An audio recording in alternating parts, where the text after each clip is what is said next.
भगवान को दो प्रकार से ही हृदय में बिठाया जा सकता है, एक कानों के माध्यम से और एक आंखों के माध्यम से।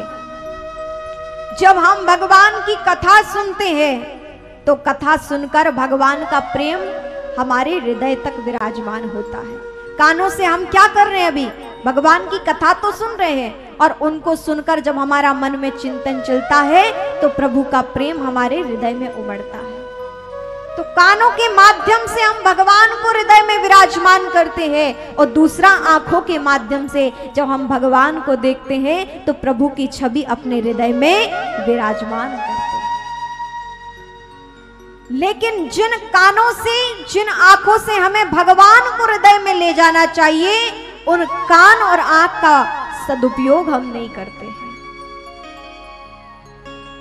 हमारे शास्त्र कहते हैं, भद्रम कर्णेभिः शृणुयाम देवा, भद्रम पश्येमाक्षभिर्यजत्राः। हमारे वेद की वाणी है, हमारे वेद के ऋषि प्रार्थना करते हैं कि हे भगवान, हम जब भी सुने तो अच्छा सुने, हम जब भी देखें तो अच्छा देखें। और हम क्या करते हैं, ना हमें अच्छा सुनने की आदत है और ना अच्छा देखने की आदत है। जो अच्छे भाव में रमण करते हैं बहुत अच्छी बात है, वे धन्यवाद के पात्र हैं, उनका जीवन सार्थक है। लेकिन अधिकतम की बात कही जा रही है, ना हमें अच्छा सुनने की आदत है, ना अच्छा देखने की आदत है। ज्ञान चर्चा जल्दी हमारे भीतर अच्छी नहीं लगती। घर के बड़े बुजुर्ग अपने बालकों को अच्छी शिक्षा देते, वो उन्हें समझ में नहीं आती। युवा पीढ़ी को अपने मन की करने की आदत है। ये क्या है? अच्छा सुनने की आदत नहीं है, अच्छा स्वीकार करने की आदत नहीं है।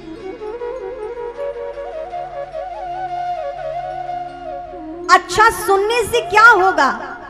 जब आप अच्छा सुनोगे तो आपको अच्छा करने की आदत भी होगी। जब आप अच्छा सुनोगे नहीं तो मन में विचार भी दूषित आएंगे, फिर कार्य भी दूषित होगा, और इस प्रकार जीवन भी हमारा दूषित हो जाएगा। लेकिन यदि हमें अच्छा सुनने की आदत होगी तो हमें अच्छा करने की भी आदत होगी, और जब हम अच्छा कार्य करेंगे तो हमारा जीवन भी दिव्य बनेगा, भव्य बनेगा। इसलिए हम प्रयास करें कि हम अच्छा सुनने का प्रयास करें, हम कथा श्रवण करें, हम दिव्य सत्संग को श्रवण करें, अच्छी बातों को सुनने का प्रयास करें। क्योंकि जैसा आप सुनते हैं वैसा आपका विचार मन में चलता है। आप किसी की बुराई सुन लो, निंदा सुन लो, तो वैसे विचार आपके मन में चलने लगते हैं, और फिर वैसा काम करने की हमारी आदत भी बन जाती है। और एक बार आदत बन जाए तो फिर आदत को छोड़ने में बहुत कठिनाई होती है। इसलिए प्रारंभ से ही हम अच्छे बनने का प्रयास करें, अच्छा सुनने का प्रयास करें, आंखों के माध्यम से हम अच्छा देखने का प्रयास करें। आपने माता गांधारी का नाम सुना होगा, जो दुर्योधन की मां थी, धृतराष्ट्र की पत्नी थी, भीष्म पितामह की पुत्रवधू कहलाती हैं। इस प्रकार गांधारी माता ने अपने नेत्रों में पट्टी बांध ली थी। क्यों? क्योंकि उनके पति भी नेत्रहीन थे, वो संसार को नहीं देख सकते थे। पति भक्ति इतनी थी कि उन्होंने सोचा कि जब मेरे पति संसार को नहीं देख रहे तो मैं क्यों देखूं। उन्होंने भी अपने नेत्रों में पट्टी बांध ली, और कहते हैं कि इतना तेज उनकी आंखों में आ गया,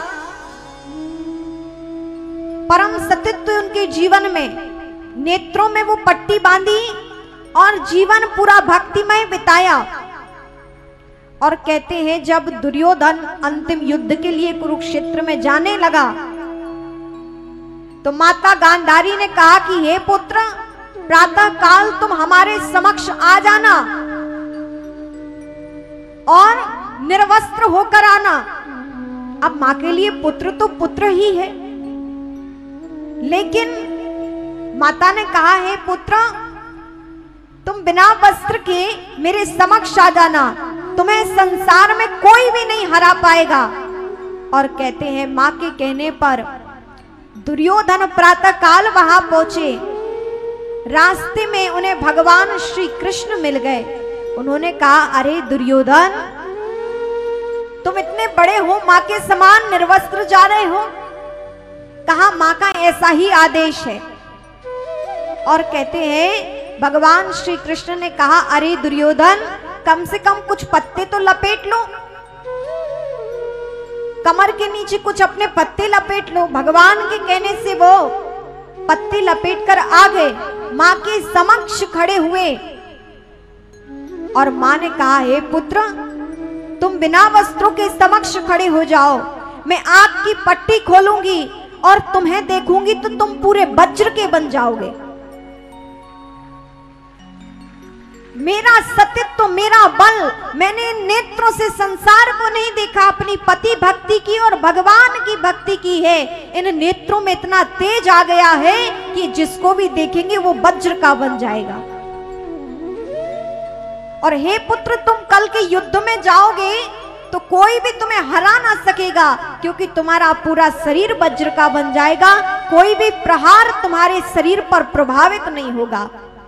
और कहते हैं कि मां ने जो ही पट्टी हटाई, दुर्योधन को देखा तो दुर्योधन पूरा लोहे के समान वज्र का वज्रशाली बन गया, इतना बलशाली बन गया कि कोई भी उसे जीत नहीं सकता था। लेकिन जितना भाग उसने पत्तों से ढक लिया था, वो भाग उसका कच्चा ही रहा।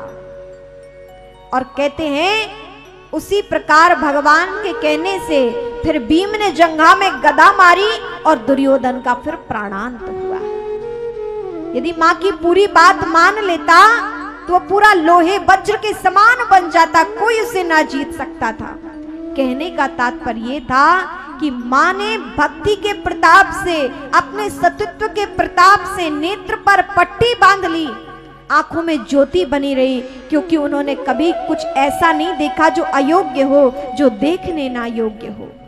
कहने का तात्पर्य ये है कि इन नेत्रों से हम जितना देखते हैं उतनी ज्योति हमारी जाती रहती है, कम होती जाती है, आंखों का तेज समाप्त होता रहता है। लेकिन जब इन आंखों से हम जहां देखना चाहिए केवल वही देखते हैं तो हमारी आंखों का तेज भी बना रहता है। इसीलिए भगवतीय महापुरुष भगवान को अहर्निश निहारते हैं, जहां देखना है केवल वही देखते हैं। आगे हम पूतना की कथा यदि समय रहा तो श्रवण करेंगे कि भगवान के दर्शन करने जब पूतना आई तो भगवान ने उस पूतना को नहीं देखा था, क्योंकि भगवान की दृष्टि भी सब जगह नहीं जाती है। जो देखने योग्य है भगवान उसी को देखते हैं। और भगवान हम सबको ये संदेश देते हैं कि मनुष्य मात्र को वही देखना चाहिए जो देखने योग्य है, यदि वो चाहता है कि उसके नेत्र में तेज बना रहे। आज हम किसी भी प्रकार से तपस्या करने के योग्य नहीं है। हमारा शरीर किसी भी प्रकार से पुरुषार्थ करने के योग्य नहीं है, क्योंकि हम धीरे धीरे ऐसे बहिरंगता को चलते जा रहे हैं। हमारे शास्त्र कहते हैं, अच्छा सुनो, अच्छा देखो। भद्रम कर्णेभिः शृणुयाम देवा, भद्रम पश्ये माक्षभिर्यजत्राः।